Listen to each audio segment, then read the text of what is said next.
President Xiao. Lumawak na ang chain supermarket mo mula timog hanggang hilaga. At ngayon, sa wakas ay magpo-public na ito. Tiyak may magandang kwento sa likod nito. Mula pagkabata, ipinanganak ako sa isang mahirap na pamilya. Ang pangarap ko ay tulungan ang mga taong katulad ko na magkaroon ng sapat na pagkain. Ngayon, natupad na sa wakas ang pangarap na iyon. Isang simpleng pangarap pero dakila. Kaya't anyayahan natin si Presidente Xiao na i-unveil ang supermarket. Presidente Xiao, Presidente Xiao, tawagan ang 120. Kumuha ng ambulansya.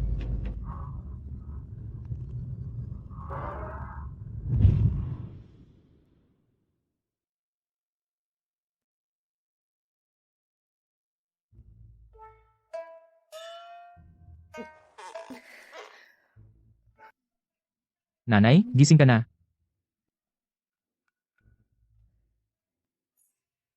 Nanay, Sino kayo?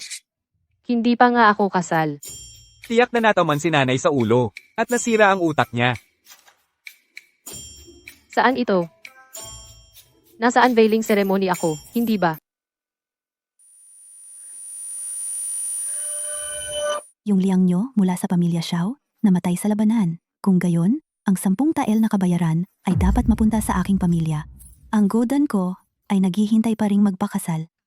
Nanay, ito ang kabayaran ni tatay. Hindi mo ito pwedeng kunin. Nanay, huwag mo ibigay sa kanya. Nanay, Pakiusap, huwag mo ibigay sa kanya. Ako ang namamahala sa bahay na ito. Kailan ka nagkaroon ng karapatang magsalita? Kung magsasalita ka pa, bubugbugin kita hanggang mamatay. Ipag, palagi ko namang balak ibigay sa iyo ang pera. Pamilya naman tayong lahat. Tiyak na hindi kita ilalagay sa mahirap na sitwasyon. Yan lang ba? May tinago ka pa ba? Nanay, kuya, hipag, lagi ko namang ibinibigay sa inyo ang lahat ng pera. Paano ako magtatago? Tingnan mo yung mukha mong kaawa-awa. Sigurado akong hindi ka maglalakas loob. Nanay, Si Xiao Xiaoan, CEO ng isang kumpanyang nakalistang sa stock exchange. Nag-crossover at naging si Xiao, isang balo sa taon ng tagutom. Hindi pinapansin ang buhay ng kanyang 3 anak. Ibinigay pa ang lahat ng kabayaran ng kanyang asawa sa kanyang pamilya.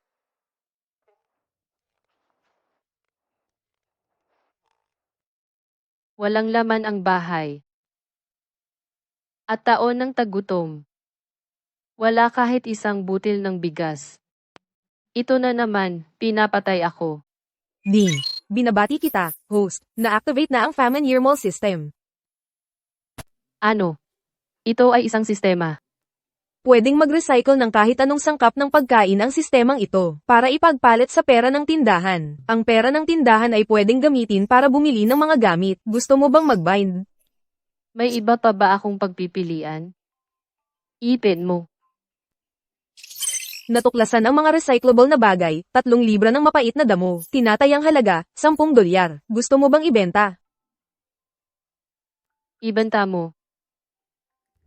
Matagumpay ang pagbibenta. Balanse ng account, 10 dolyar. Aktibo na ang mga function ng tindahan. Pwedeng ipagpalit ang mga pangunahing gamit. O langit, sa wakas may magandang kapalaran. Sa sistemang ito, hindi na ako magugutom. ano ba ang binubulong ni nanay? Nababaliw na ba si nanay? Ang sama na ng trato ni nanay sa atin. Kung mabaliw siya, talagang wala na tayo. Hoy, ano ang pinagbubulungan ninyong 3? Nanay, huwag kang magalit, pakiusap. Kulang ang mga gulay sa bahay. Kasalanan ko. Hindi ako nakahanap ng marami. Kung gusto mong manakit, ako na lang. Bakit kami dapat saktan? Ibinigay mo ang huli naming pagkain sa pamilya ni Lola. Ngayon wala ng pagkain at sinisisi mo kami? Maliwanag, ang orihinal na may-ari ay may 3 anak. Pero binaliwala niya ang kapakanan nila para lang paboran ang sarili niyang pamilya. Hindi ko talaga alam kung ano ang nasa isip niya. Tayo na, malamig ang sahig. Halika, tumayo ka. Hindi man lang tayo pinagalitan ni nanay. Sinabi ko sa'yo na nataman siya sa ulo.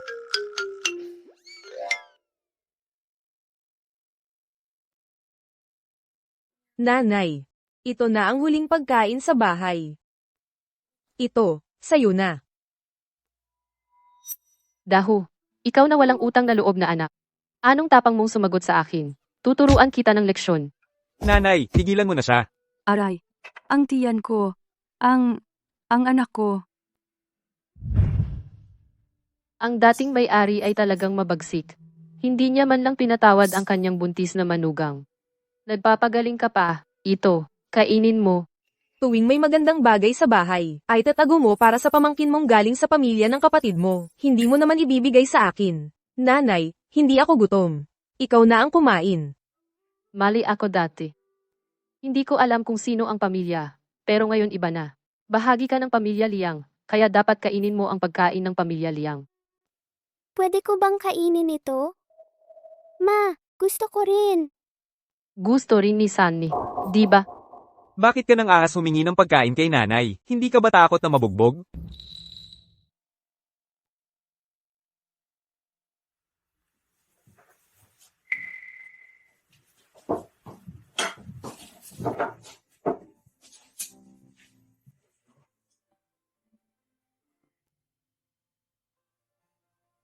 Hindi tayo tinawag ni nanay na mga makulit ngayon. At binibigyan pa tayo ng pagkain?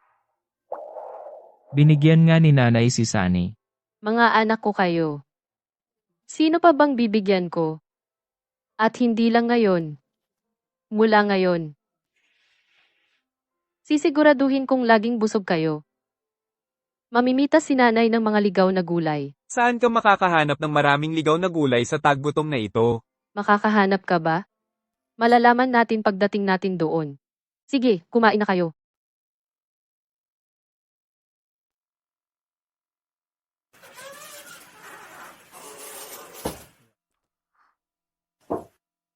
Talagang sinabi ni nanay na siya mismo ang maghuhukay ng mga ligaw na gulay para ipagpalit ng pagkain para sa atin. Paano nangyari yon? Hindi naman tayo binibigyan ni nanay ng pagkain. Tara, umakyat na lang tayo sa bundok mamaya at maghanap ng mga ligaw na gulay.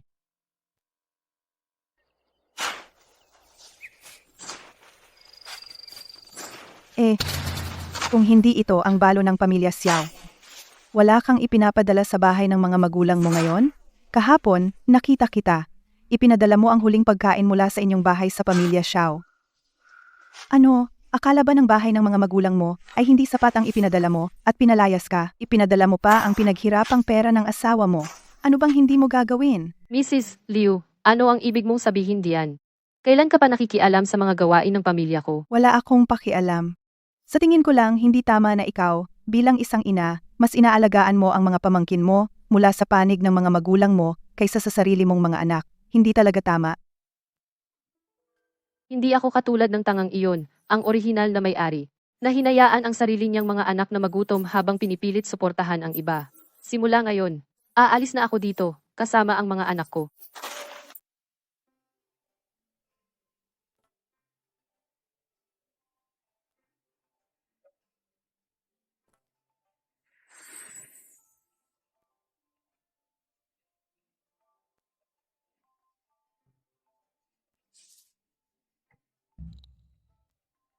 Nanay, anong uri ng butil ito? Tingnan mo mismo. Dawa ito, puro dawa. Daho, kuskusin mo ang kaldero. Maghahanda na para lutuin ang butil.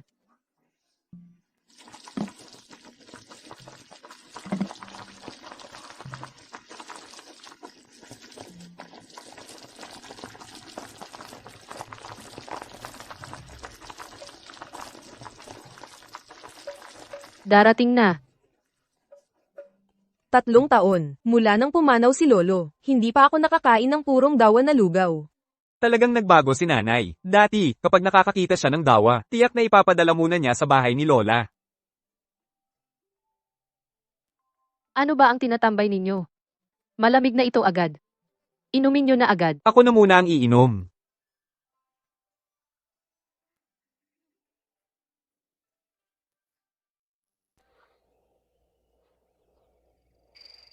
Xiao-Xiao-an.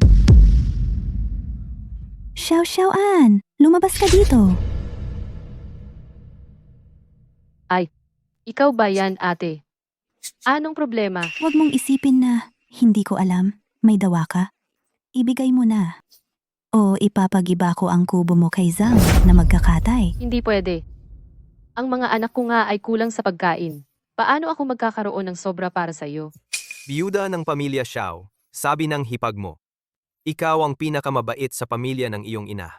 Nagdadalawang isip ka pa bang ibigay itong kaunting dawa? Pagiging magalang. Ang kabayaran para sa aking asawang si Liang Zhan. 10 taels na pilak at 2 rolyo ng tela. Lahat kinuha mo. Ngayon, malapit na kaming magutom.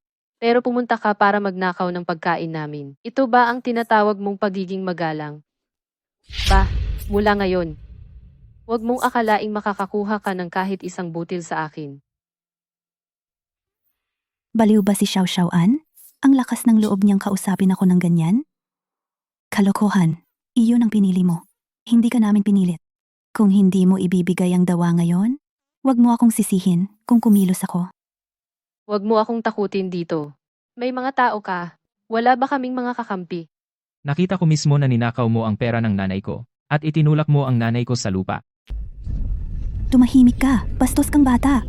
Sino bang nagbigay sa'yo ng karapatang magsalita? Xiao Xiaoan. Makinig ka, kukunin mo ang butil na ito ngayon. Gusto mo man o hindi, wala kang pagpipilian. Tulong. Ninanakaw ng mga taga Xiaojiao ang butil ng mga pamilya ng sundalo. Kinuha muna ang pensyon ng asawa ko. Ngayon gusto mo kaming itulak sa kamatayan, isang balo at ang kanyang anak. Bakit ka sumisigaw? Tumahimik ka na. Gagamit ka ng dahas, at bawal akong sumigaw. Tulong. Pinapatay nila ako. Ang tapang mo ngayon? Maghintay ka. Kung hindi makaraos ang pamilya Xiao, kailangan mong bumalik at maghatid ng butil. Pipilitin kang magdala sa amin ng mga supply. Tara na. Tuwing darating ka, sisigaw ako. Tandaan mong ihanda ang pensyon ng asawa ko. Pupunta ako para kunin ito sa ilang araw.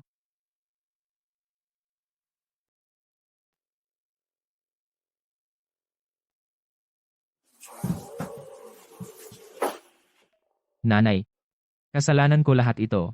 Hindi kita naprotektahan. Dahu, samahan mo ako bukas maghukay ng mga ligaw na gulay. Malakas ka. Mas marami kang mahuhukay. Oo, tiyak na marami akong mahuhukay. Gagamitin natin ang pera para bumili ng gamot para sa'yo. At bibili tayo ng brown sugar para kay Mian Mian para palakasin ang kanyang katawan. Nanay, ang galing mo ngayon. Naglakas loob kang makipagtalo kay Wang Kuihua. Dati, kapag nakikita mo siya, para kang daga na nakakita ng pusa. Lagi mo siyang iniiwasan. Dati, tanga si nanay. Akala ko na ang pagpapasaya sa kanila ay magbibigay sa atin ng magandang buhay. Simula ngayon, hindi na magiging tanga si nanay. Kung may mang-aapi sa atin muli, lalaban tayo sa kanila. Oh, Nanay, nagbago ka talaga. Dati, lagi mong sinasabi na pabigat kami. Hindi kasing halaga ng pinsan ng tiyuhin namin. At lagi mo kaming tinatawag na mga maniningil ng utang. Anak, ano na naman ang iniisip mo? Wala. Iniisip ko lang na ang galing na ni nanay ngayon. Sa tingin mo ba, napakasama ng trato ko sa inyo dati? Mali si nanay, bulag si nanay. Kayo ang mga kayamanan ni nanay. Simula ngayon, tiyak na aalagaan ko kayo ng mabuti.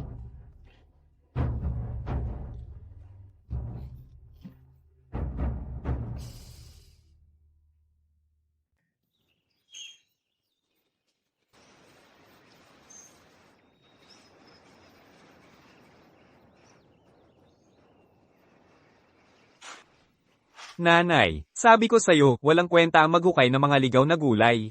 Buong araw kang nagtatrabaho ng husto, ay hindi kasing ganda ng kumuha ng pagkain sa bahay ng may-ari ng lupa. Nakita ko si Lilawsan ngayon. Nakakita ng isang sako ng bigas sa bukid.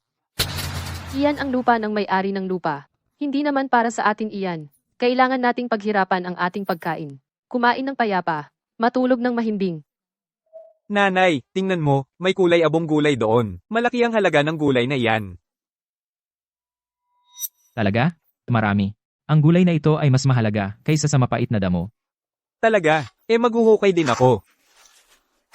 Pagkatapos nating maghukay, nanay, pwede mo ba akong gawa ng bagong jacket? Kung maghuhukay ka ng masipag, hindi lang isang bagong jacket, gagawan pa kita ng bagong sapatos.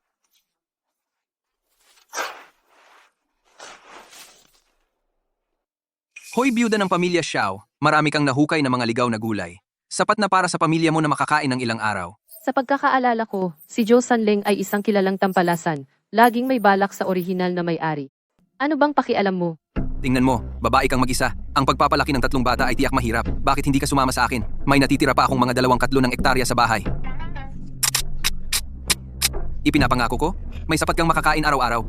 Joe Sanleng, ingatan mo ang iyong bibig. Kung patuloy kang magsasalita ng walang kwenta, papatayin kita sa pambubugbog. Bakit nagmamadali? Sinasabi ko lang naman ang totoo. Babae kang mag-isa. Matagal nang patay ang asawa mo? Paano ka makakayanan ng walang lalaki? Lalaitin mo ang nanay ko. Papatayin kita. Dahu, dahu, Ay, ang batang to, ipinagtatanggol na siya. Xiao-xiawan, maghintay ka. Hindi pa ito tapos. huwag kang bumaba sa kanyang antas. Hindi ito sulit. Ang pagpitas ng mga ligaw na gulay ang mahalaga.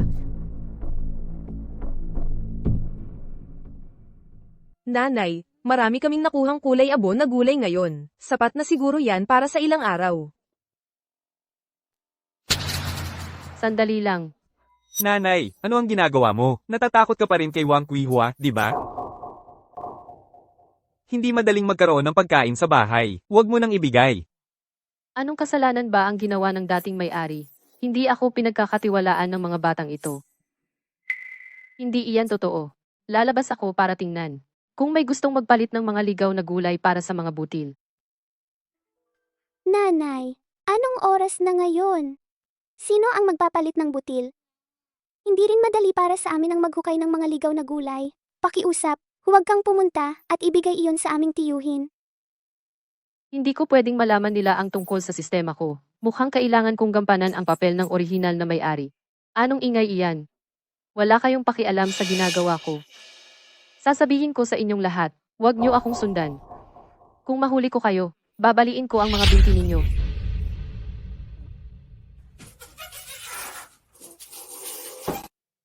Wala na tayong asin sa bahay. At wala na rin tayong bigas. Ibinenta ko lahat ng mga ligaw na gulay para makakuha ng bigas at asin.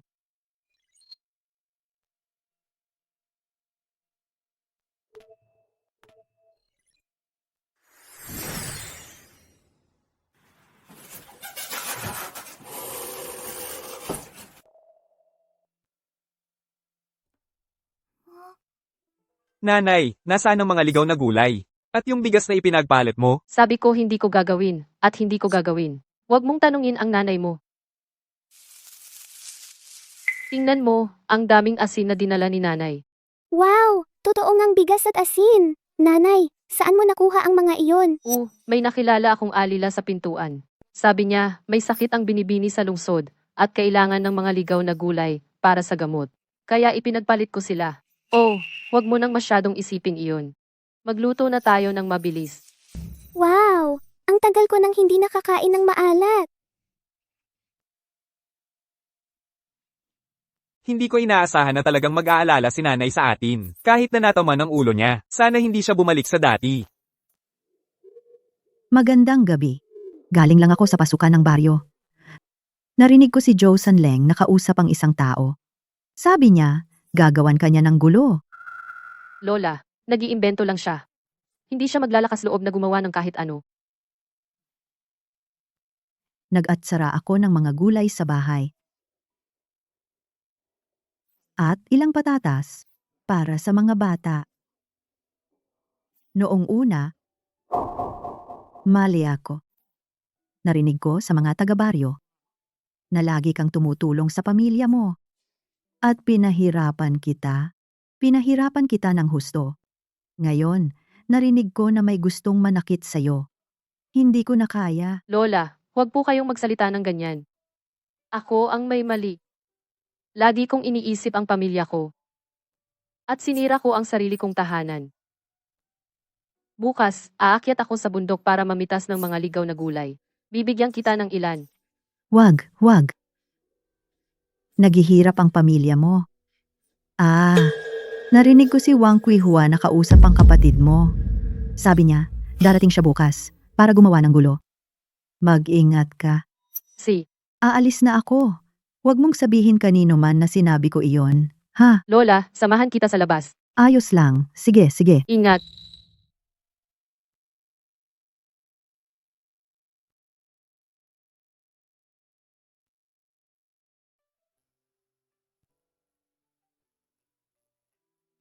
Nanay, babalik ba talaga si Wang Quihua?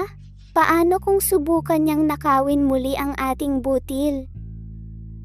Kahit dumating siya, hindi tayo matatakot. May paraan si nanay para harapin siya. Tutulungan din kita, nanay. Papatukin ko siya ng tirador ko. Mabuti. Ganyan ang anak ko, Sunny.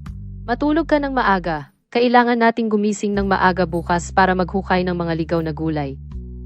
Kapag nakaipon na tayo ng pera, bibili tayo ng bagong asarol at sasakaing maayos ang lupa. Tiyak na gaganda ang buhay.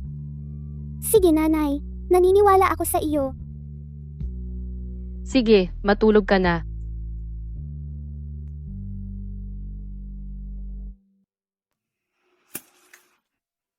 Xiao, naamoy ko ang dawa mula sa inyo kahapon. Akala mo hindi ako makaamoy? Ibigay mo ang kalahati. Mali ka. Mga ligaw na gulay ang nasunog. Ganyan ba kaganda ang amoy ng nasunog? Naglalaway ang mga anak ko. Makinig ka, o bigay mo sa akin ang dawa, o isusumbong kita sa kapitan dahil sa pagtatago ng rasyon ng militar. Hindi ginawa ng nanay ko. Hindi totoo yan. Dahu, huwag kang makipagtalo sa kanya. Wang Quihua, natalo ng pera ang asawa mo sa sugalan kahapon. Kinuha ni Boss Liu ang sinturon niya bilang sangla. Yung kwentong yun, dapat ko bang ikwento sa buong baryo? Anong kalokohan ang sinasabi mo? Ang asawa ko, nandoon lang siya para bantayan ang lugar para sa iba.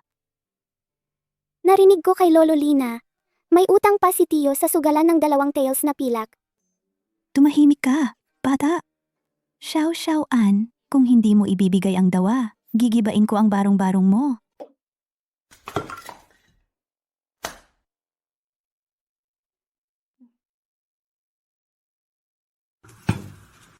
Subukan mong gumalaw. Kung maglakas loob kang lansagin ito, bubugbugin kita na parang asong gala.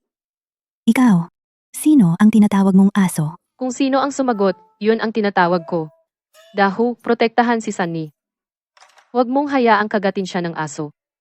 Ikaw, Anong ikaw? Dahu, isara natin ang pinto at bugbugin ang aso. sinasabi ko sa'yo, hindi pa ito tapos. Pa! Pang-aapi sa mahihina at takot sa malalakas. Pa!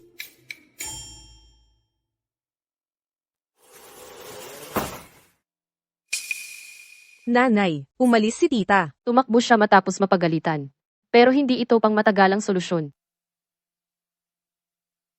Hanggat nakatingin pa siya sa ating butil, babalik siya para manggulo, maaga o huli. Makikipag-away ako sa kanya.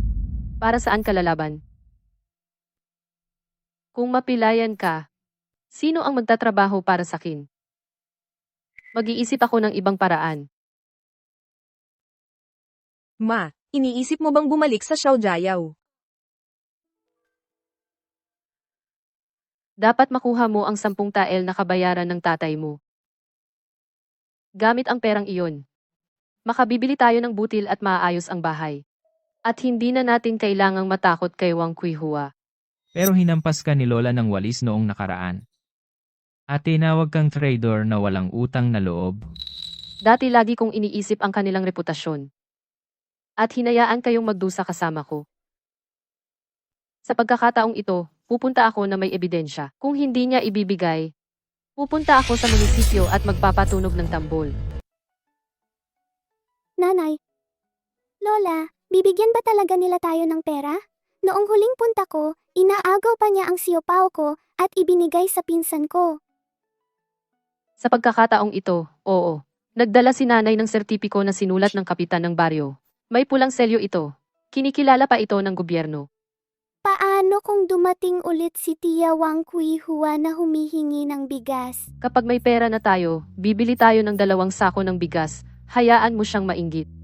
Lakas loob mo bang sumama kay nanay papuntang Xiaojiao bukas?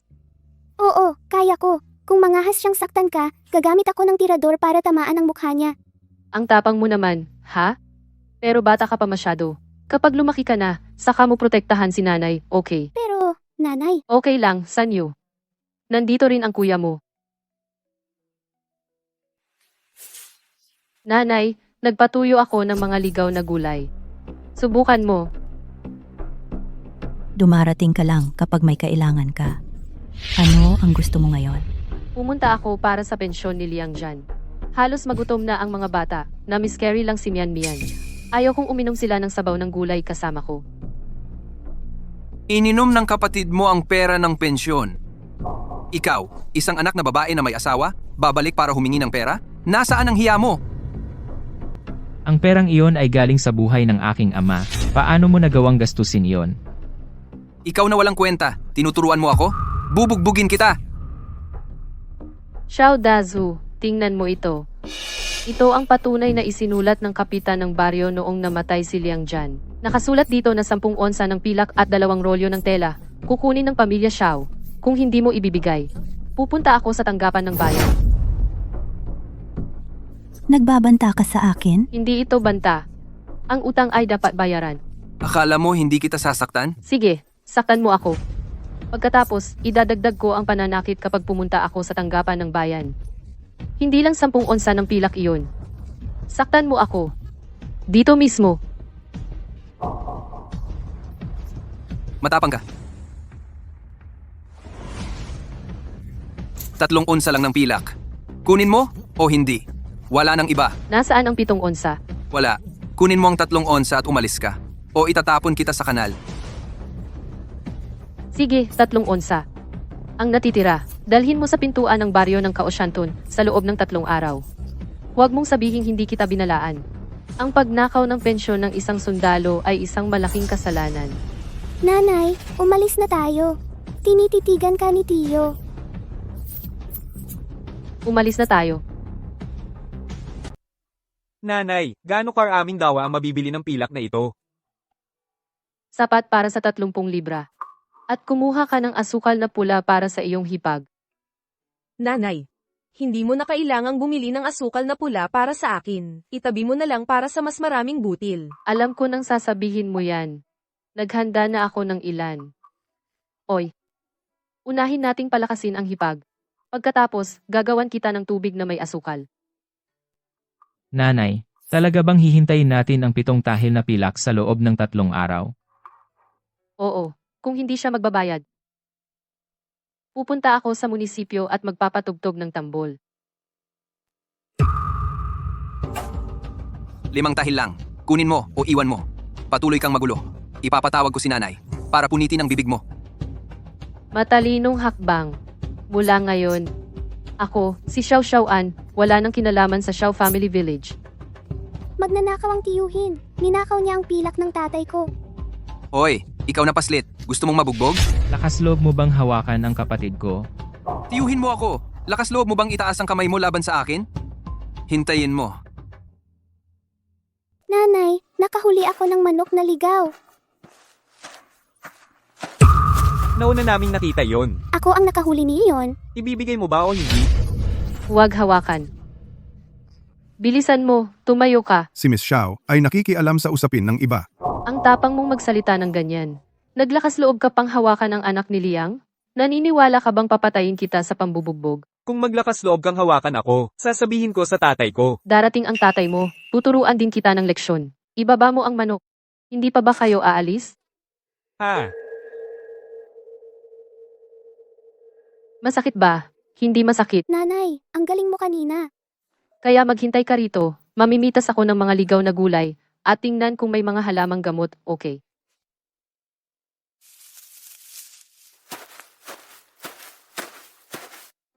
Ang manok na ligaw na ito ay hindi sapat para pakainin ang buong pamilya. Hindi, kailangan kong ibenta ang manok na ito. Bumili ng malaking manok na pang-ulam.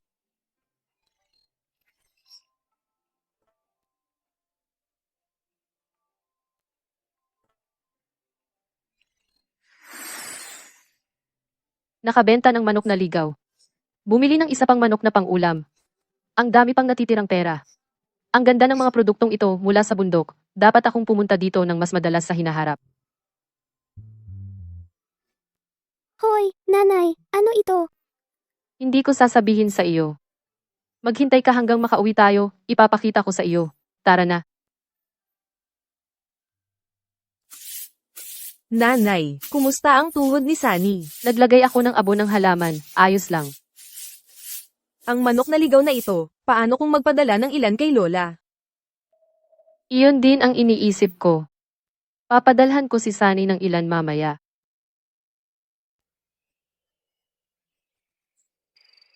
Lola, sinabi ni nanay na dalhin ko ito. Ano na naman ang ginagawa niya? Talagang nagbago si nanay. Si Xiao Xiaoan dati ay mabait sa sarili niyang pamilya at ako'y lubos na hindi pinapansin. Ngayon bigla niyang sinabi sa akin na nagbago siya. Oo, tama.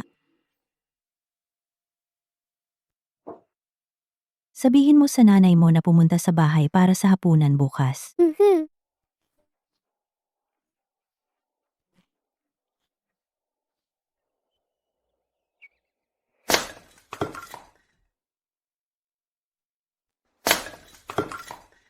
Nanay, ilang barya ang makukuha natin sa mga tuyong kabuti na ito?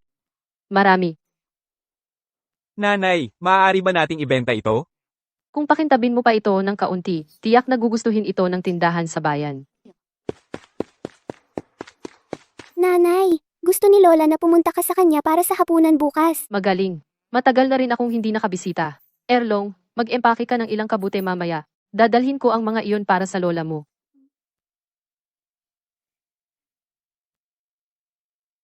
Nanay, sa tingin mo, sisigawan ka pa ba ni Lola? Kasalanan ko dati. Palagi ko siyang pinagagalit. Kung magbabago ako, hindi na siya sisigaw. Matulog ka na ng maaga. Kailangan nating gumising ng maaga bukas. Nanay, Talagang nakuha na ang bayad. nakuha na. Nanay, nagpatuyo ako ng sarili kong kabute. Nagdala ako para sa iyo. Dati lagi mong sinusuportahan ang pamilya mo. Paano ako makakasigurado na hindi mo gagawin ulit iyon? Lola, hiwalay na si nanay sa mga taong Xiao. Siguradong hindi na siya makikipag-ugnayan.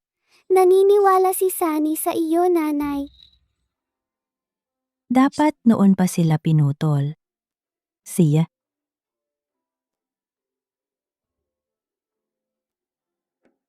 Pagkatapos nito, dapat mong alagaan ang kinabukasan ng pamilya nating Liang. Naiintindihan ko. Dalhin mo ulit iyan at kainin. Huwag mong hayaang magdusa ang bata. Nanay, mukhang hindi ka nagalit ni Lola. Si Lola ay matigas lang sa labas pero malambot sa loob.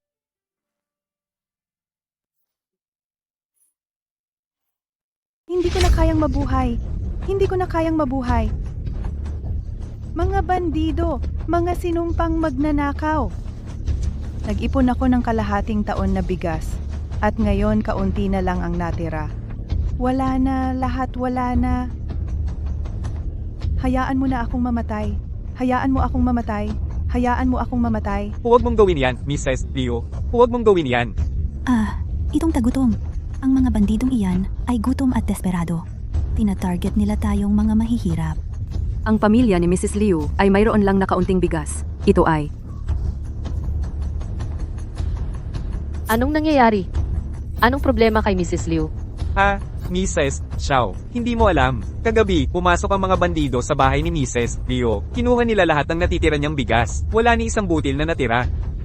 Kasalanan mo lahat dahil lahat sa iyo. Kung hindi ka nagyabang kahapon sa may pintuan ng baryo na may pagkain ka, hindi tayo tatargetin ng mga magnanakaw na iyan na mga mahihirap na kapitbahay dahil lahat sa iyo. Makatwiran ka ba? Ano ang kinalaman ng nanay ko sa mga bandidong nagnakaw ng bigas? Liu, kumalma ka. Ang pagkawala ng bigas ay seryosong bagay. Pero ang pag-iyak at pagsigaw ay hindi makakalutas ng anuman. Gusto mong mamatay? Madali lang yan. Pero ang asawa mo at anak mo? Magugutom ba sila kasama mo? Ano ang gagawin natin? Wala nang kahit isang butil ng bigas sa bahay. Mamamatay din naman tayo maaga o huli. Sige, ang pamilya mo ay maaaring magtrabaho para sa akin. Bibigyan ko kayo ng pagkain. At least hindi kayo magugutom. Alam ko na may masamang intensyon ka. Gusto mo na namang gawing alipin ang mga tao at hindi mo pa kami bibigyan ng bigas. Sapat na ang pagsasamantala mo sa anak mo at manugang mo dati. Ngayon gusto mo ring dayain ang pamilya namin? Managinip ka! Kahit mamatay ako, hindi ako maluloko sa mga daya mo. Nanay, huwag kang magalit. GNN, Xiao, pwede ba akong magtrabaho para sa inyo? Konti lang ang kinakain ko. Ang nanay ko. Ang nanay ko ay nagagalit lang. At nalilito. Mabuting bata, pumunta ka sa bahay ko bukas ng umaga para sa pagkain. Huwag kang pumunta. Sige, hindi ba sapat ang kahihiyan na ito? Goa, iuwi mo ang nanay mo. Sige, lahat, maghiwa-hiwalay na. Maghiwa-hiwalay.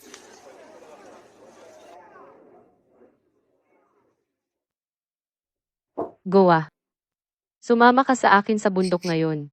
Oo, Gieng, Xiao. Kumain ka muna para mapuno ang tiyan mo. Kung hindi, wala kang lakas para umakyat sa bundok. Para sa akin to. Lugaw na dawat to. Ano pa? Sa tingin mo ba kasing kuripot ng nanay mo ang nanay ko? Sabi niya papakainin tayo at ginawa niya nga. Sabi ng lahat, kuripot si Tita Xiao. Mukhang hindi totoo lahat ng chismis. Kain na. Aalis tayo pagkatapos. Dahan-dahan. Dahan-dahan.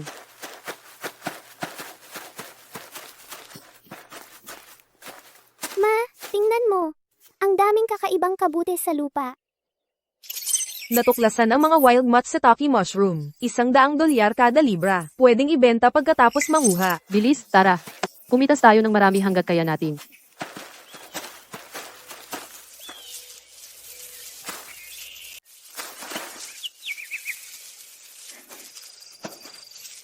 Pulutin mo yung mga iyan doon.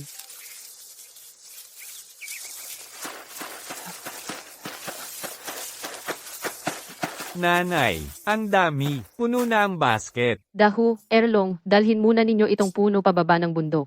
Si Sandy at ako ay magpapatuloy sa pagpulot ng ilang sandali. Sina. Nanay, mag-ingat ka. Sige. Sige, dahan-dahan lang. Nanay, ang bango. Wala pa akong naamoy na ganito kaganda. Ito ay mga kabuting matsutake. Mamaya, gagawa ako ng matsutake, stewed tofu, para sa inyo.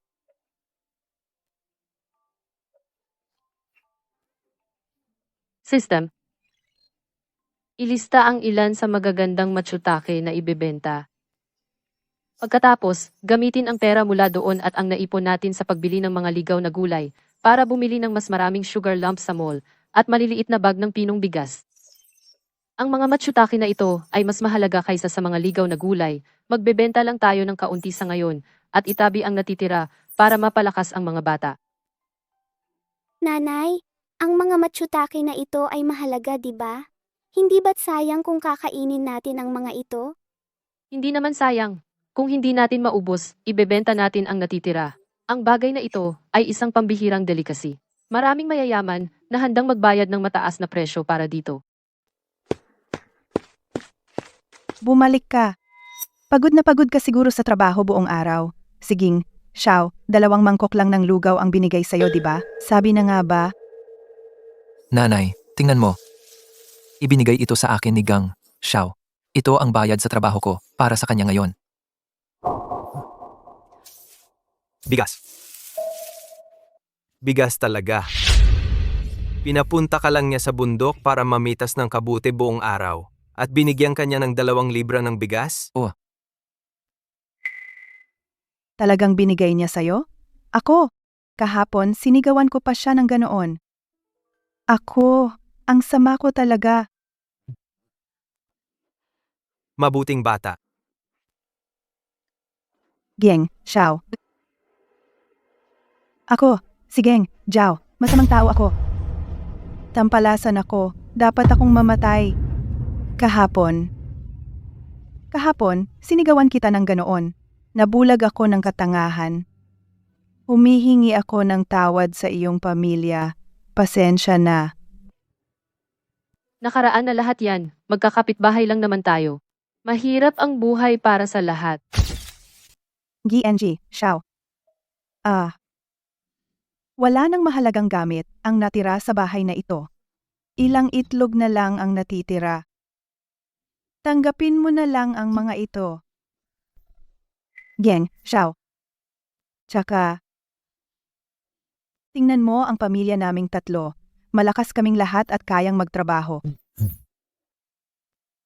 Bukas, payagan mo akong umakyat sa bundok para sa iyo para kunin yung bagay. Ayos lang ba? Ang sahod. Ang sahod. Gaya ng binayad mo sa anak ko kahapon. 2 libra ng bigas bawat tao bawat araw. Okay lang ba sa iyo yon? Siyempre, ayos lang. Maraming kamay, magaan ang trabaho. Pareho lang ang sahod. 2 libra ng bigas bawat tao, bawat araw. Pero sasabihin ko na ito ngayon pa lang. Dapat sumunod kayo sa mga utos, huwag magpadalos-dalos. Makikinig kami. Talagang susunod kami sa mga ayos ni Gang Xiao.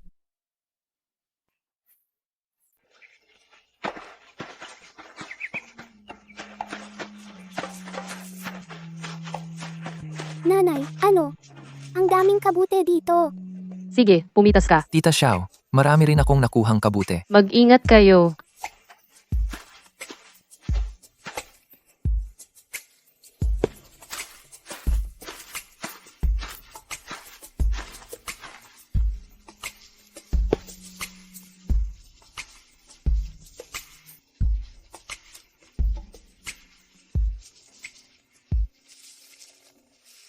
Tingnan mo ang pag-arte ng pamilya Zhao.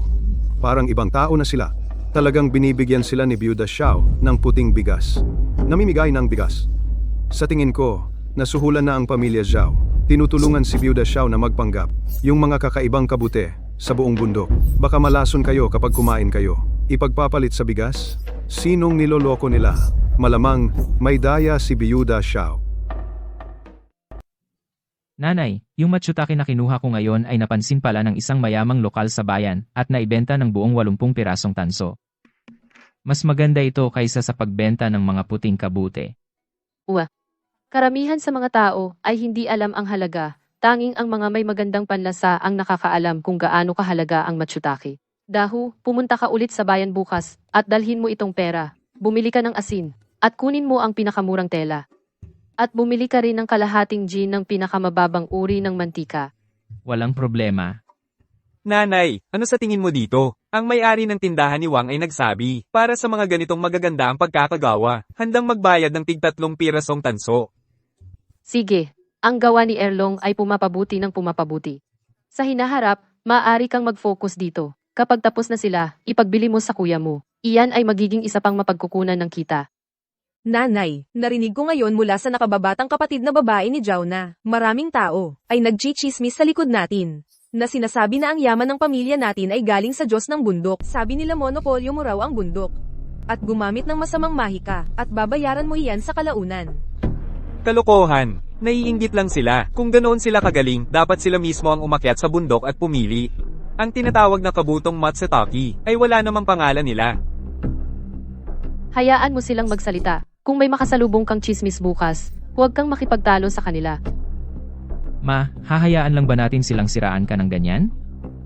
Ano bang silbi ng pagtatalo? Kailangan nating patahimikin sila sa pamamagitan ng tunay na aksyon.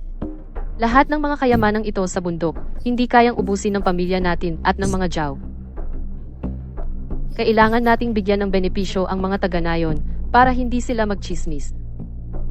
At hindi na sila makapagsalita ng masama.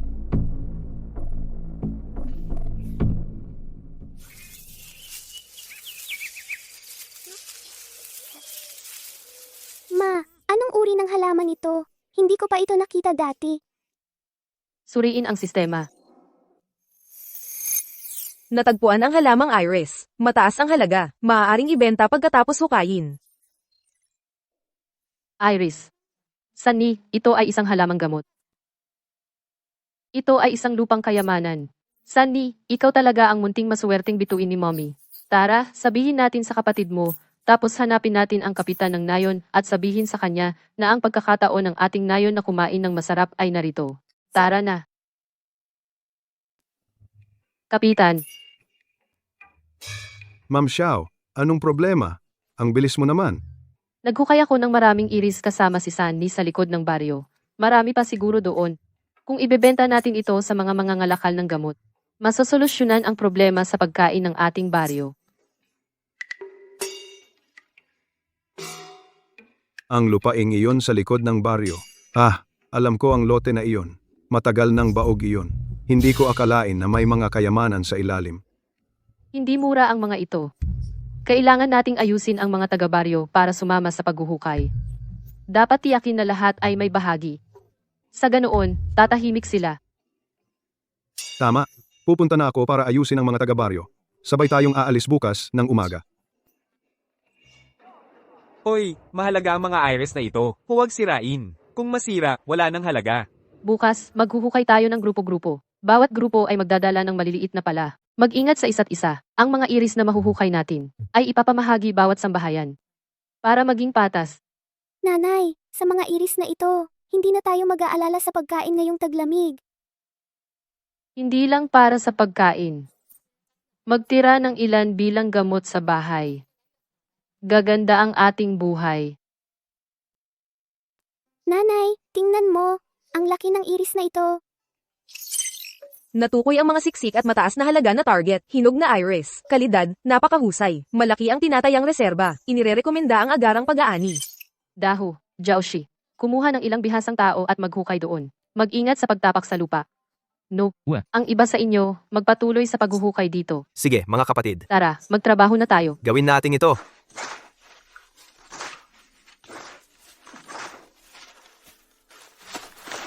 Tigil!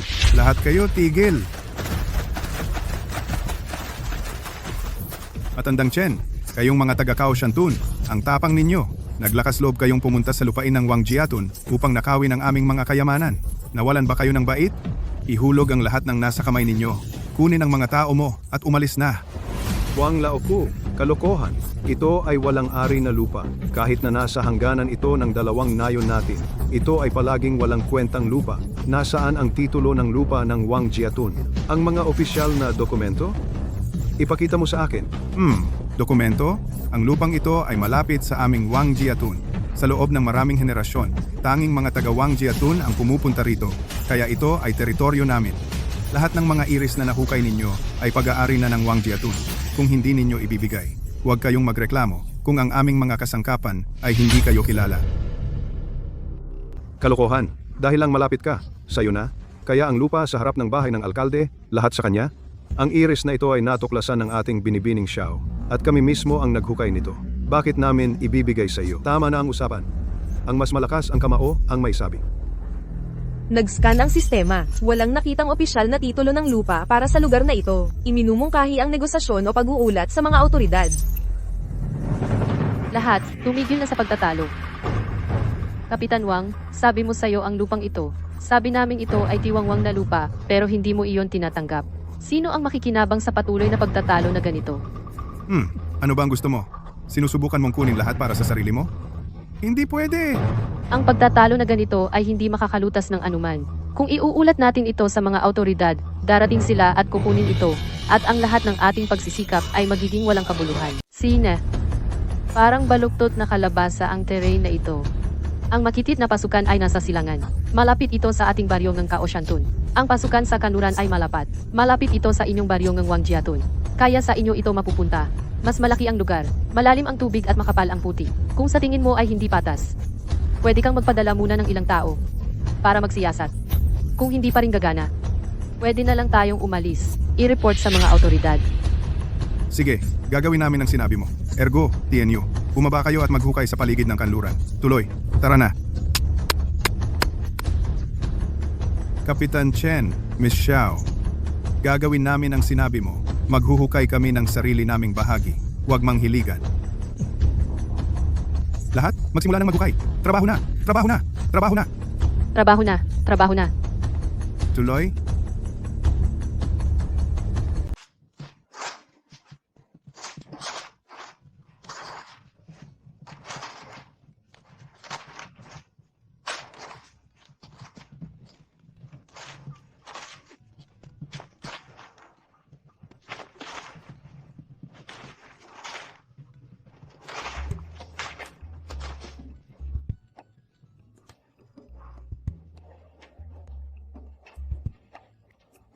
Mga dekalidad, mga mahuhusay, ibenta ang mga ito kasama ng lahat sa bayan.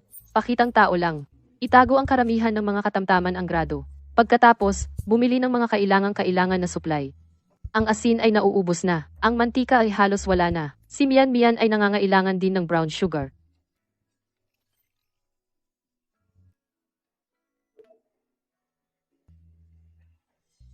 Ibenta ang 10 gin ng katamtamang grado na iris.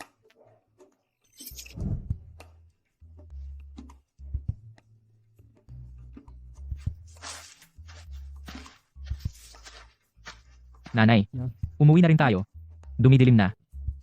Tara na.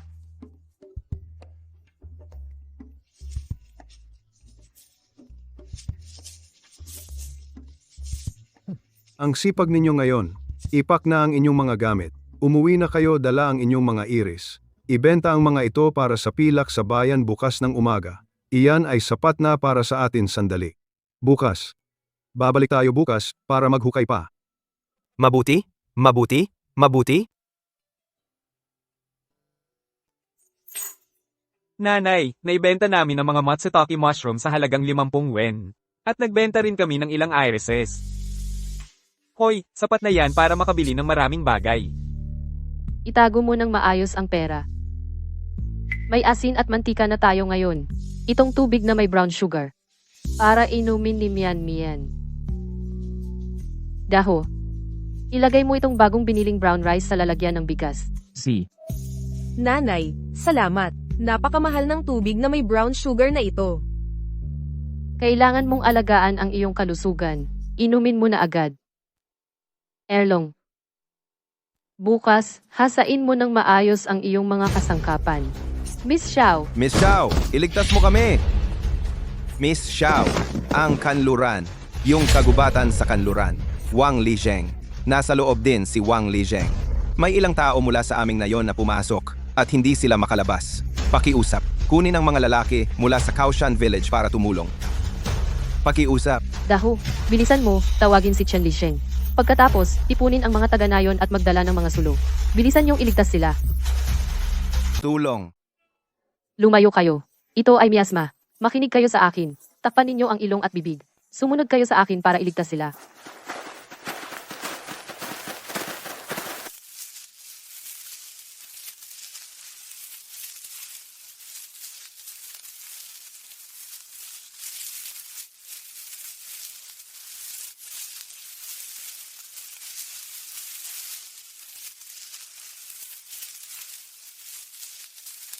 Nanay? Nandito si Wang Li. Tulong! Iligtas mo ako! Ibigay mo sa akin ang kamay mo. Ah!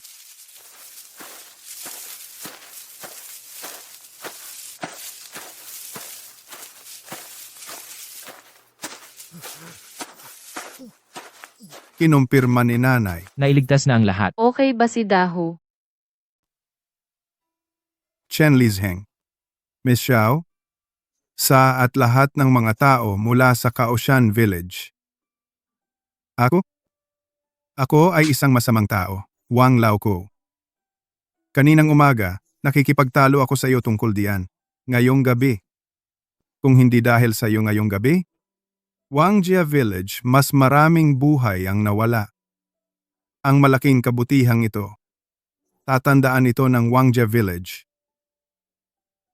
Hindi na tayo mag-aaway tungkol sa kagubatang ito sa iyo na ito. Kami, aalis na kami ngayon. Wang Lisheng, huwag mong sabihin iyan.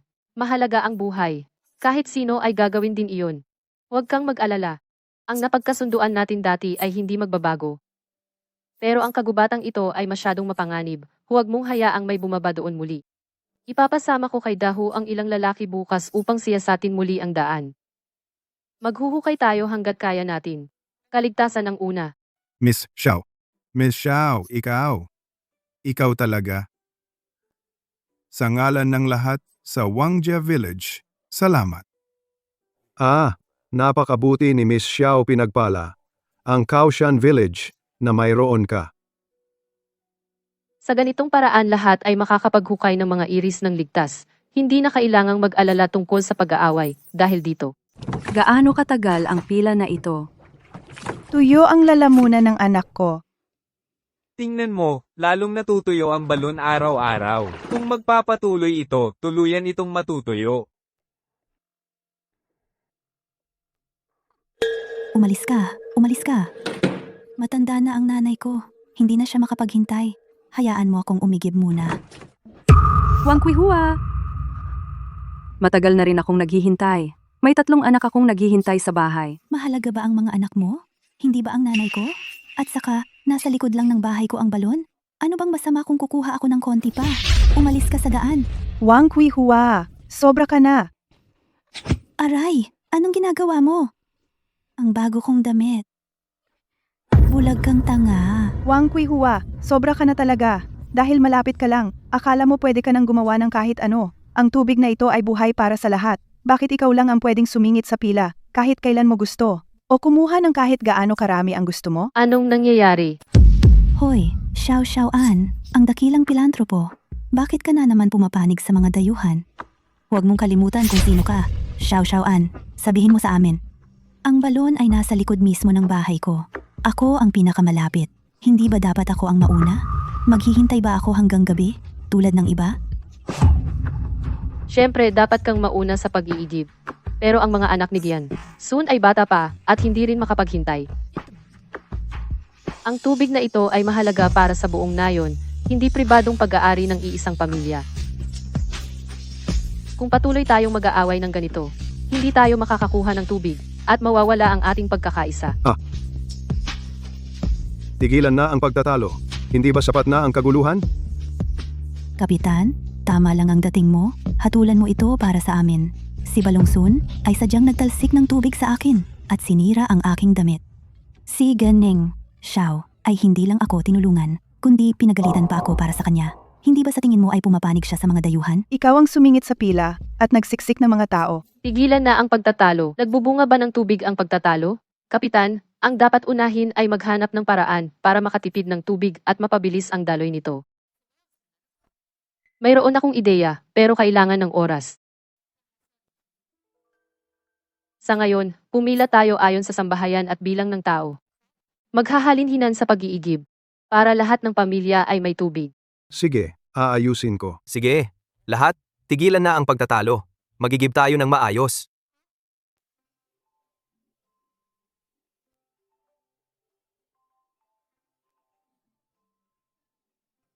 Nanay. Ang mga sinulid ng tornilyo na ito ay napakahirap iukit.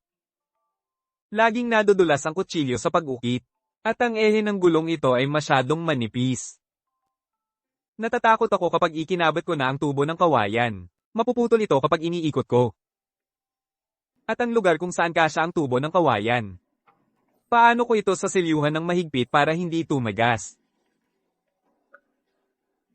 Sistema. Iniskan ang lakas ng bahagi at mga alternatibong solusyon. Tapos na ang pag-scan. Lumang ehe ng gulong na kahoy, kahoy na poplar. Lakas ng istruktura, mababa. Tinatayang hindi kayang tiisin ang trabaho ng bomba na picot. Inirerekomenda ng merkado ang kapalit, kit ng bearing na bakal na hinulma, pangunahing modelo. Mataas na lakas, lumalaban sa pagkasira. Presyo, $75. Erlong, huwag kang mag-alala. Ang problema sa ehe. May solusyon si nanay. Nag-ipon si nanay ng matitibay na bahaging bakal dati. Maghintay ka rito.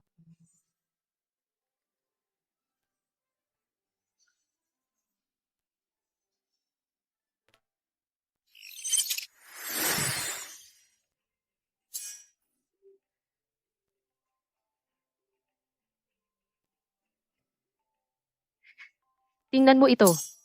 Pwede ba itong maging ehe? Ito ay mas matibay kaysa sa iyong kahoy.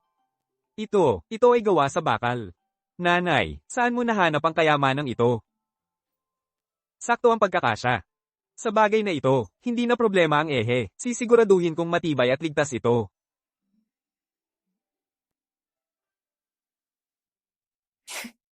Nanay, kapitan, pinaandar ko na ito. Sige, bilisan mo, paandarin mo.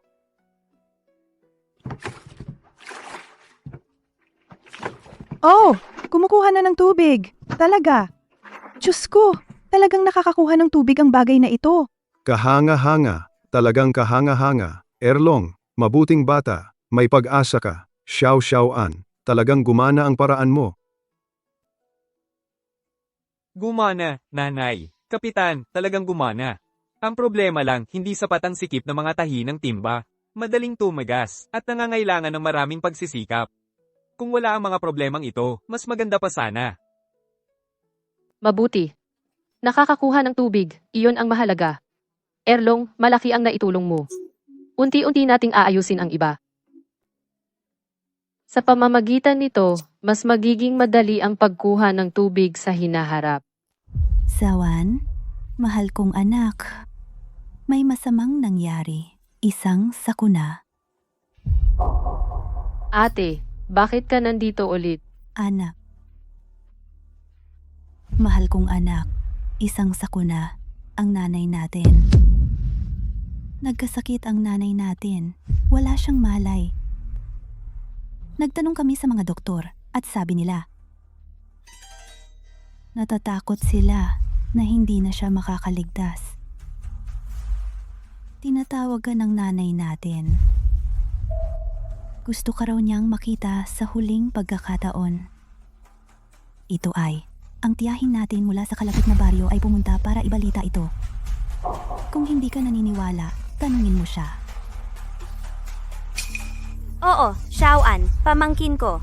Mabilis na nanghihina ang nanay mo. Umuwi ka at puntahan mo siya. Kung mahuli ka, baka hindi mo na siya makita. Naalala ko, ang orihinal na may-ari ay walang ganoong tiyahin. Natatakot ako na hindi pa sumusuko ang aking tunay na pamilya. Sinusubukan nila akong dayain para bumalik sa Xiao Pamilya Hollow. Si nanay ay malubhang may sakit. Ang sama ng timing. Abala ako dito. May ideya ako. Ate, kunin mo ang $15 para sa akin. Hanapin ang pinakamahusay na doktor para kay nanay. $15? $15? Hindi sapat iyon. Mahal?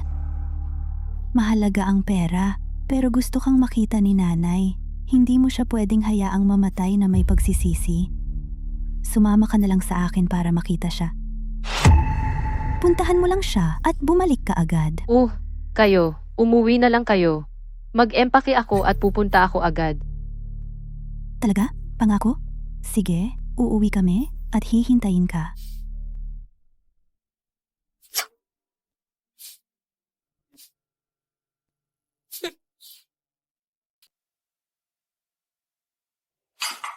Nanay?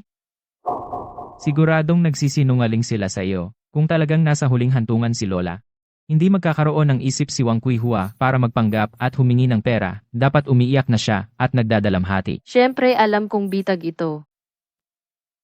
Nakikita niyang maayos na ako ulit at nanaig ang kasakiman. Ginagawa niya lahat ng paraan para bumalik ako, para sa pera ng pamilya natin. Kung ganoon, hindi ka dapat pumunta. Sino ba ang nakakaalam kung ano talaga ang balak nila? Pumunta, siyempre pupunta ako. Pero hindi ngayon. At hindi mag-isa. Gusto nilang magdrama, di ba? Kung ganoon, bibigyan natin sila ng totoong pagtatanghal.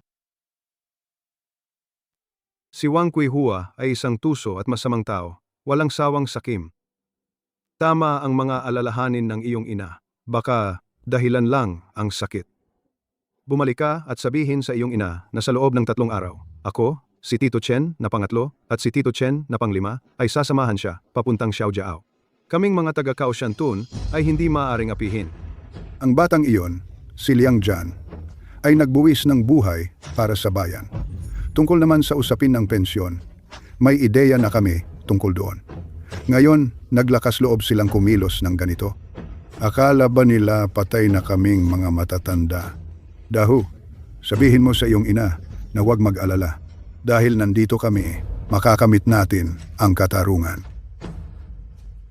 Salamat, Kapitan. Salamat, mga tito. Oh, mahal kong ate. Dumating ka na sa wakas. Kung hindi ka dumating, si nanay, sana ay... Oh, Siyawan. Anak ko, miss na miss kita. Baka hindi na ako makayanan. Nanay, ngayon, ang kapitan ng barangay at mga matatanda mula sa Kaohsiantun narinig na malubha ang iyong sakit. At iniwan ang kanilang gawaing bukid para dalawin ka. Dapat tandaan ng pamilya Xiao ang kabutihang ito. Mrs. Xiao, ang iyong kalusugan, ang pinakamahalaga. Sinabi sa amin ni Kuihua na malubha ang iyong sakit. Nagpatingin ka ba sa doktor? Magkano ang bayad? May reseta ka ba? Kaming mga matatanda, may alam pa rin tungkol sa buhay. Kung nahihirapan ka, makakatulong kami ng kaunti. Oo, nagpatingin kami. Si Dr. Lee mula sa kalapit na baryo. Ang bayad. Ang bayad ay 2 pilak na barya. Nasa loob ang reseta. Si nanay, siya ay naghihirap dahil sa sakit ng puso. Miss lang niya ang kanyang anak na babae. Ngayong nandito na si Xiao An, magiging maayos siya. Talaga, perpekto iyan. Kahapon, pumunta ako sa kalapit na baryo para makipagpalitan ng asin. At nagkataong nakilala ko si Dr. Lee. Dapat ko ba siyang imbitahan dito? Para makaharap natin siya ng personal. Anong ibig mong sabihin yan, Xiao? Sinasabi mo bang nagsinungaling ako sa'yo? Hindi mo masasabi yan. 2 tael na pilak yan. Kung mapunta tayo sa isang peking doktor, ano ang gagawin natin? Ina, may sakit ka ba talaga? O may gumagamit ba ng iyong sakit para pilitin akong bumalik sa bahay ng aking mga magulang? Para ubusin muli ang pamilya Liang. Tulad ng ginawa mo sa kompensasyon na binayaran ng aking asawa gamit ang kanyang buhay. Xiao-Xiaoan, puro kakalokohan. Naglakas loob ka bang siraan si ina? Papatayin kita sa pambubugbog. Walang utang na loob na anak. Subukan mong hawakan ang aking ina. Ang pera ng kompensasyon ng aking ama. Kinuha mo ba ito? Alam ng buong nayon. Ngayon, sa harap ng kapitan ng nayon at mga matatanda, naglakas loob kang manakit. Gigibain ko ang bahay niyong Xiao. Xiao Dazhu, wala ka bang respeto sa batas o sa amin na mga matatanda? Kung maglakas loob ka pang magulo, dadalhin kita sa hukom. Isasakdal kita ng kawalan ng respeto at paglabag sa utang na loob at pagnanakaw ng kompensasyon ng pamilya ng sundalo. Lahat ng tao sa baryo ay nakikinig. Dinala ko ang kapitan ng baryo at ang ating matandang tiyuhin dito ngayon, hindi para magdulot ng gulo, kundi para hanapin ang katotohanan. Ang asawa ko ay namatay sa digmaan 3 taon na ang nakalipas. Binigyan kami ng korte ng pensyon na 10 pirasong pilak at 2 rolyo ng tela. Ang ebidensya ay narito. Nakasulat ito ng malinaw. Inutang mo lahat iyon. Ngayon, 8 pirasong pilak lang ang ibinalik mo. At ang pinong tela ay pinalitan ng magaspang na tela. Kasinungalingan iyan. Ibinigay mo iyan sa sarili mong pamilya ng kusang loob. Noong taggutom, noong nagugutom ang mga tao, ang 3 kong anak ay walang makain. Sabihin mo sa akin, kusang loob ko bang ibinigay sa iyo ang perang pambuhay namin? Xiao Dazhu, sumumpa ka sa mga plight ng ating mga ninuno. Sumumpa ka na hindi mo kinuha ang 10 pirasong pilak na iyon at dinamit ito bilang taya, at natalo lahat. Wang Kuihua, suriin mo ang iyong konsensya. Ang 2 rolyo ng tela na iyon, ginamit mo ba ang mga ito para gumawa ng damit para sa iyong anak? Naku, nakakalungkot. Ang matandang ito ay bulag. Pinaburan ko ang aking anak na lalaki at nagkamali ako sa aking anak na babae. Huwag mong sisihin ang iyong ina. Kasalanan ko ito. Ang perang iyon, ito, ay nilustay ng iyong kapatid na lalaki. Dahil inamin na ito ni Gianing, Xiao, malinaw na ang bagay. Xiao Dazhu, Wang Kuihua, ay nagnakaw ng pensyon ng pamilya ng sundalo. Ito ay isang gawa ng kawalan ng katarungan. Pagpaparatang sa sarili mong kapatid na babae, pagpapanggap na may sakit ang iyong ina, ito ay isang gawa ng kawalan ng paggalang sa magulang. Ang ganitong pag-uugali ay hindi matatanggap ng langit at lupa. Ngayon, ako, si Punong Barangay Chen, bilang Punong Barangay ng Kaoshan, hinihiling ko sa mga tao ng nayon ng pamilya Xiao na maging saksi. Inuutusan ko kayong ibalik agad ang pilak. Kung hindi sapat ang pera, pumirma ng isang kasulatan upang bayaran ang utang gamit ang inyong lupa at bahay. Mula ngayon, si Xiao Xiaoan at ang sangay ni Xiao Dazhu ng nayon ng pamilya Xiao ay magpuputol ng lahat ng ugnayan. Wala nang karagdagang koneksyon. Ging, Xiao, tinatanggap mo ba ito? Tinatanggap ko. Tinatanggap ko. Tinatanggap ko ang parusa. Putulin. Putulin. Wala na akong hiya. Nanay, hindi tayo maaaring maghiwalay. Saan tayo kukuha ng pera? Tama na. Hindi pa ba sapat ang kahihiyan ninyo? Punong barangay, mga matatanda. Ako, tinatanggap ko ang parusa.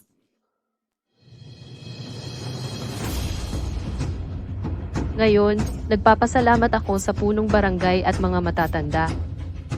At sa lahat ng mga taga-nayon para sa inyong suporta.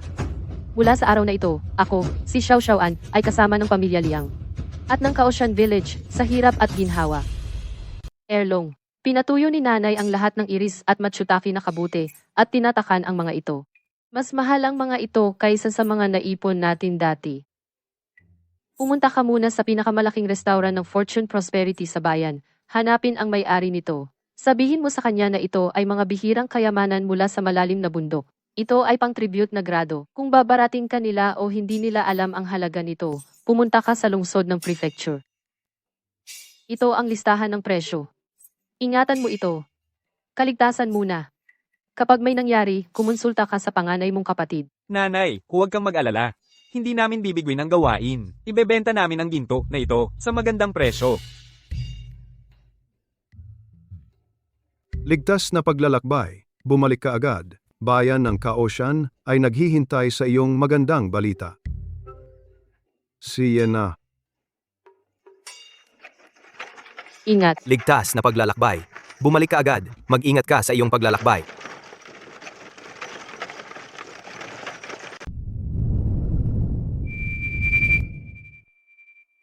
Bumalik na sila. Bumalik na sila. Bumalik na sila. Bumalik na sila! Bumalik na sila!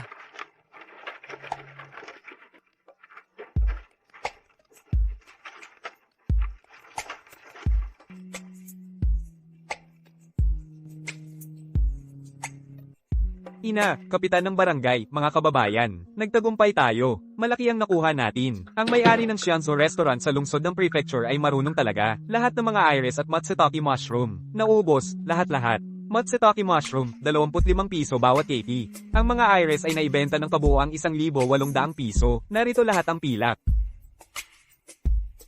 Wow! Pagpalain ng langit ang Kaoshantun. Pagpalain ng langit ang Kaoshantun. Madam Xiao, ikaw ang tagapagligtas ng aming nayon, ang aming maswerteng bituin. Madam Xiao, mula ngayon, ang buhay ko ay sa iyo. Saan ka man pumunta, susunod ako. Ang pilak na ito ay galing sa mga pine mushroom. At ito ay pinrotektahan ng lahat sa Kaoshantun, na nangolekta ng mga ito. Kaya ito ay pag-aari ng buong nayon. Tama!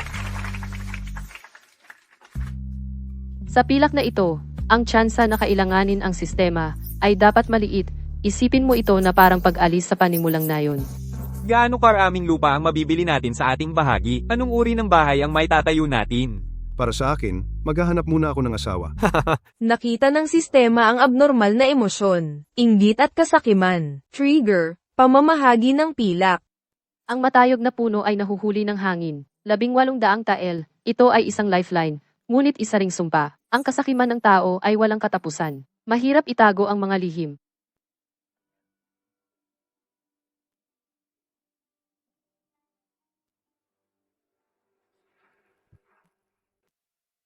Ma, perpekto ito. Sa wakas, makakapamuhay ng maayos ang buong baryo natin. Susunod kami sa iyo bukas. Bibili tayo ng mga binhi ng palay. Magtatayo tayo ng irigasyon. At paaralan. Kailangan din nating magtabi ng malaking bahagi bilang puhunan. Ang lambak ng Songrong ay magiging isang matatag na kita. Maaari nating subukan ang paglipat ng ilang mycelium sa lilem. O maghanap ng iba pang mga delicacy sa bundok. Ang daan patungo sa lungsod ng prefecture ay bukas para sa atin. Ma, ikaw talaga ang tagapagligtas ng ating nayon. Madam Xiao, ako. Sa aking pag-uwi, nakita ko ang pangalawang anak ni Old Wang Wu mula sa dulo ng nayon. Palihim na gumagala, parang tumakas siya patungo sa Xiao pamilya Gulod. Tama, nakita ko rin siya. At iyong tamad na si Li Laizi mula sa pamilya Li. Ang kanyang mga mata ay patuloy na sumulyap sa bodega kung saan namin iniimbak ang pilak. Gumagalaw na sila, tulad ng inaakala ko. Daho, simula ngayong gabi, babantayan mo ang bulwagan ng mga ninuno at ang bodega. Erlong, kunin mo ang mga bagong bitag na ginawa mo at ilagay ang mga ito sa ilang mahahalagang lugar. Huwag saktan ang sinuman, Zhao Shi. Bantayan mo ng maingat sina Old Wang Wu at Li Laizi. Si Xiaoan, tama ang iyong mga alalahanin. Narinig ko lang mula sa ilang matatanda na ang ilang mga tao sa nayon ay nagrereklamo, sinasabing hindi sila nakakuha ng sapat. Nagagalit dahil hindi sila napili para mamitas ng pine mushrooms. Hindi pa nga naipamahagi ang pilak, at may mga ideya na sila. Kapitan ng Nayon, bukas, pakiusap, tipunin ang buong Nayon at ipahayag ang plano ng pamamahagi. Ang isang bahagi ay para sa kaligtasan. Ang isa pang bahagi ay perang gantimpala para sa pagsisikap ng lahat. Ang natitira ay magiging pag-aari ng Nayon. Isulat ito, kumuha ng mga thumbprint. Kung may nag-iisip na hindi patas, magsalita na ngayon.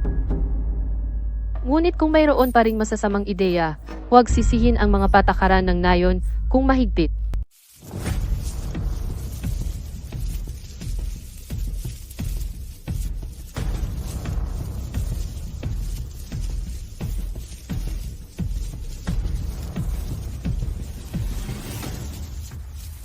Alam mo ba talaga kung saan tumutubo ang mga gintong kabute?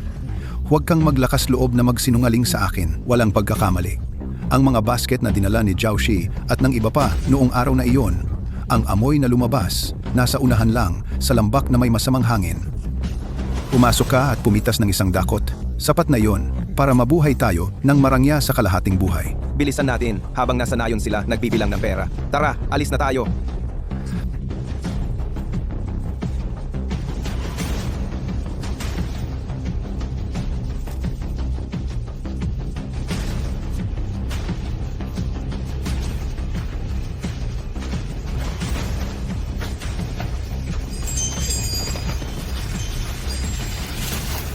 Aba, may mga traidor pala sa atin. Hulihin sila.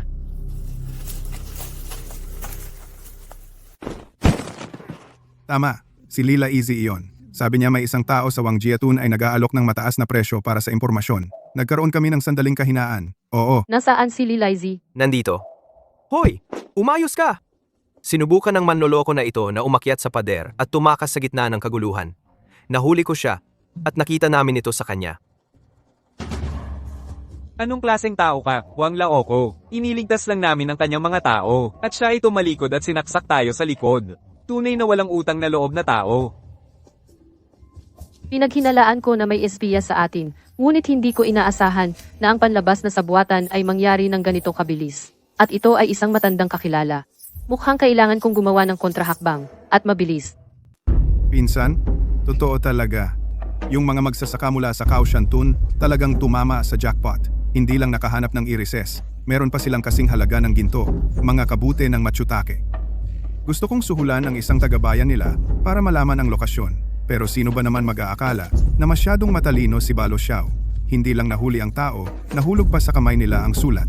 Ngayon, nagkaroon tayo ng matinding away. Away? Ano kung ginawa natin? Ano bang dapat katakutan? Mga swerteng magsasaka lang sila. Mga kabute ng Matsutake. Yung bagay na iyan ay tumutubo sa bundok. Pwede nilang pitasin, pwede rin nating pitasin. Kahit hindi natin alam ang eksaktong lugar, sa pinakamasama, sakupin nating lahat ng lupa sa likod ng Kaohsiantun. Maglaan lang ng oras para dahan-dahang maghanap. Walang malaking problema. Pero si Balo Xiao ay talagang kakaiba.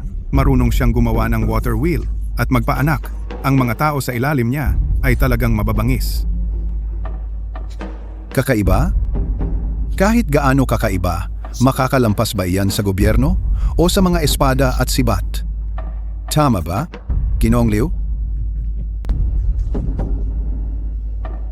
Ginoong Liu, ito ay isang biyaya mula sa langit. Dapat itong ibigay sa mga autoridad o pamahalaan ng isang mabuting lokal na may-ari ng lupa upang mapuno ang kaban ng bayan at makinabang ang lahat ng tao sa lalawigan. Hindi ba't makatuwiran iyon? Ginoong Wang, kahanga-hanga ang iyong pagmamalasakit sa bayan. Tunay na marangal at walang pag-iimbot. Ang gobernador ay lubos na mahabagin sa mga tao. Pagdating sa mga usaping pampubliko, hahawakan niya ito ng walang kinikilingan. Gayunpaman, ang mga titulo ng pagmamayari ng kagubatan ito ay tila medyo luma na. Hindi pa ito naaayos ng malinaw.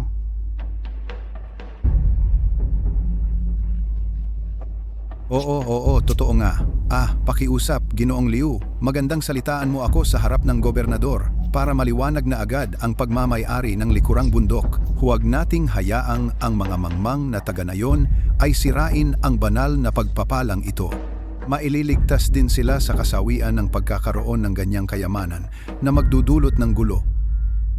Hindi ba?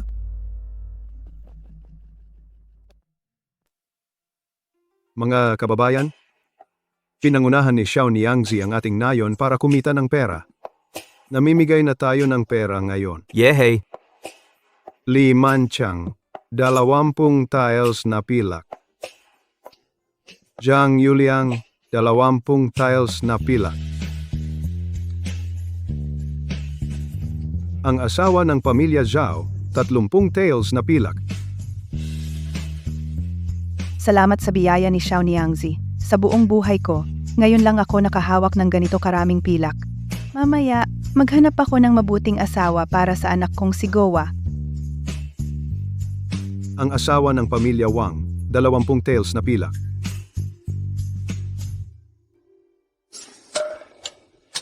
Ang asawa ng pamilya Li, 20 tiles na pilak.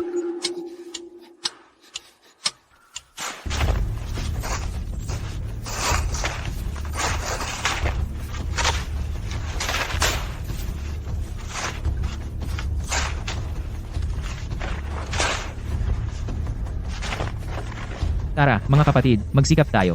Itago ng mahigpit ang lugar na ito. Huwag hayaang pumasok kahit isang langaw. Ang kayamanan sa lambak na ito ay ang buhay ng ating buong nayon.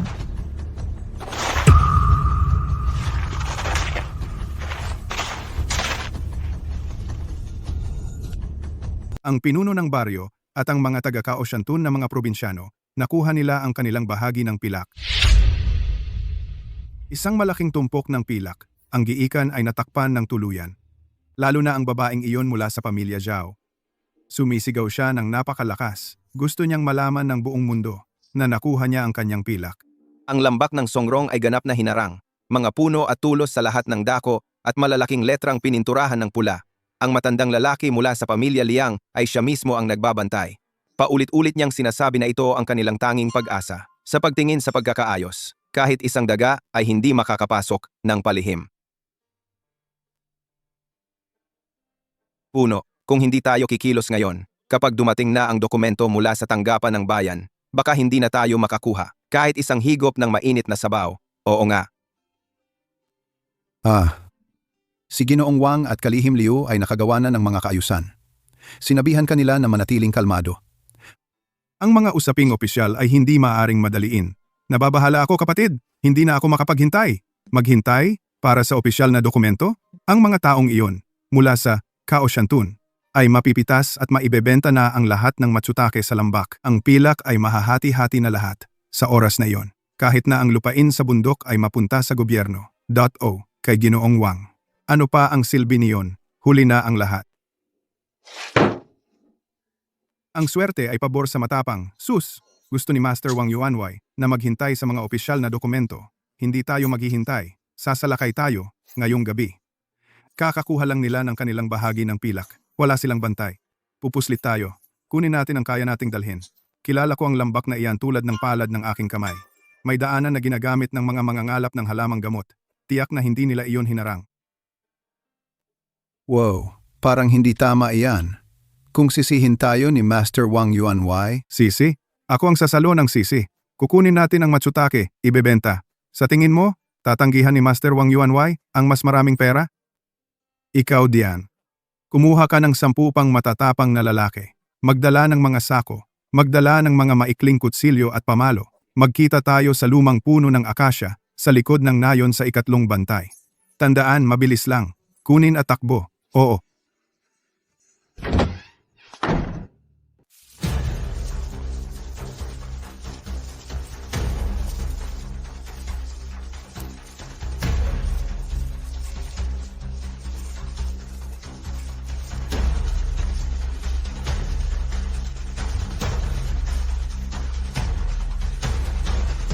Ito na. Manatili kang malapit. Gagapang tayo sa kabila ng checkpoint nila. Piliin ang pinakamalaki at pinakamaganda. Punuin ang mga sako at lumabas. Kung may masyadong mabagal o may mag-alerto, hindi ako magiging mabait.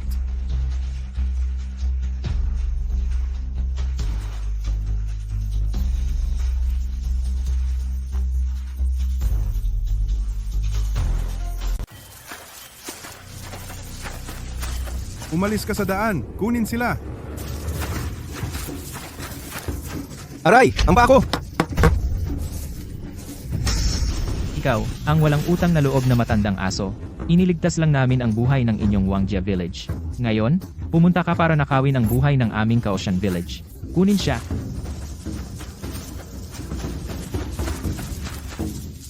Nahuli na may dala. Ano ang masasabi mo? Hindi. Naglagay ka ng bitag para saktan kami. Isusumbong ko ito sa mga autoridad. Isusumbong? Mabuti. Hayaang hatulan ng hukom ang kasong ito. Nahuli namin mula sa Kaoshan Village ang isang grupo ng mga magnanakaw. May mga saksi at ebidensya kami. At ikaw, ang utak, narito lahat. Sabihin mo, maniniwala ba ang hukom sa iyo, isang magnanakaw na sumisigaw ng magnanakaw? O maniniwala sa amin, ang mga biktimang nagtatanggol sa aming mga bahay at ari-arian? Kung ito talaga ay mapunta sa korte at ako ay nahuli na may dala, dagdag pa sa reputasyon ng Kaoshan Village sa pag-aambag ng mga magandang tanda. Tiyak na hindi magiging maganda ang Wangjia Village. Baka hindi niya ako kayang protektahan. Songrong Valley, ito ang linya ng buhay na ibinigay ng langit sa Kaoshan Tun. Sino mang mga has na guluhin ito ang mangyayari. Dahil iniligtas ko ang inyong mga buhay. Titigilan ko ang Wangjia Tun. Pero si Wang Laoko at ang mga pinunong ito, bawat isa sa kanila ay mababalian ng binti. Kung may susunod na pagkakataon, hindi lang binti ang mababali. Jiaoshi, gawin mo. Hindi! Pakiusap! Huwag! Dalhin mo ang mensaheng ito pabalik. Sabihin mo kay Wang Bapi. At sa lahat ng nasa Wangjia Tun, hindi tayo makikialam sa isa't isa. Kung mga haskang umabot muli, ang Kaoshan Tun ay handa para sa inyo. Lumabas! Lumabas ka na! Bilisan mo!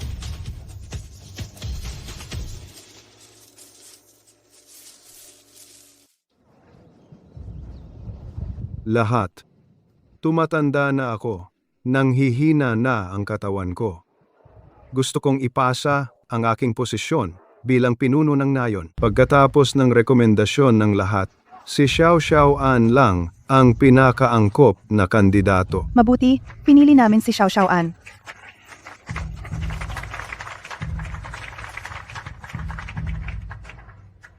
Dalawampung taon ko nang hawak ang selyong ito. Ngayon, ipinagkakatiwala ko ito sa iyo ng may tiwala. Ibinibigay ko sa iyo ang nayon ng Kaoshan. Tiyak nagaganda ito ng paunti-unti. Salamat sa inyong lahat sa inyong tiwala. Ako, si Xiao Xiaoan, nangangako sa lahat dito ng 3 bagay. Una, magtayo ng daan papunta sa bayan para mas madaling pumunta sa palengke at ibenta ang ating mga produkto.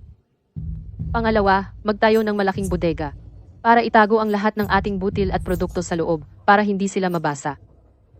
Pangatlo, panatilihing bukas ang paaralan para ang bawat bata sa ating nayon ay makapag-aral. Para sa hinaharap, makapag-produce tayo ng ilang scholar at opisyal. Miss Xiao, susunod kaming lahat sa iyo. Susunod kaming lahat sa iyo. Lambak ng Matsutake at kagubatan ng Iris mula ngayon ay pamamahalaan ng kooperatiba, hindi na ito eksklusibong pag-aari ng pamilya Xiao. Ang mga gustong sumali, magparehistro kay Tita Liu. 3 patakaran lang. Huwag sirain ang mga puno, huwag anihin ang mga hindi pa hinog na kabuti. Ang pera mula sa benta ay ipapamahagi batay sa dami. Kung may tutol, magsalita na ngayon, sige. Huwag kayong magreklamo sa likod ko mamaya. Sasali ako. Mabuti. Magparehistro ka.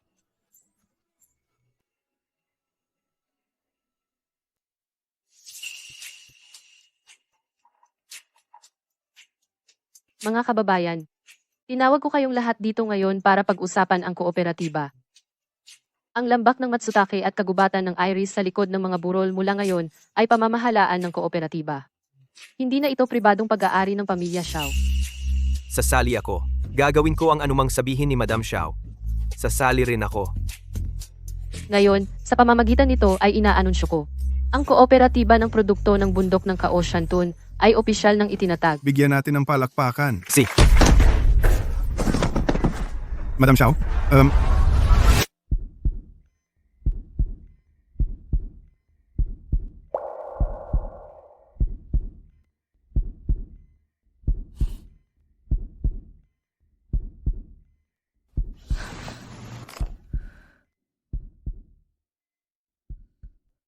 na ba ako? Naglakbay muli sa panahon,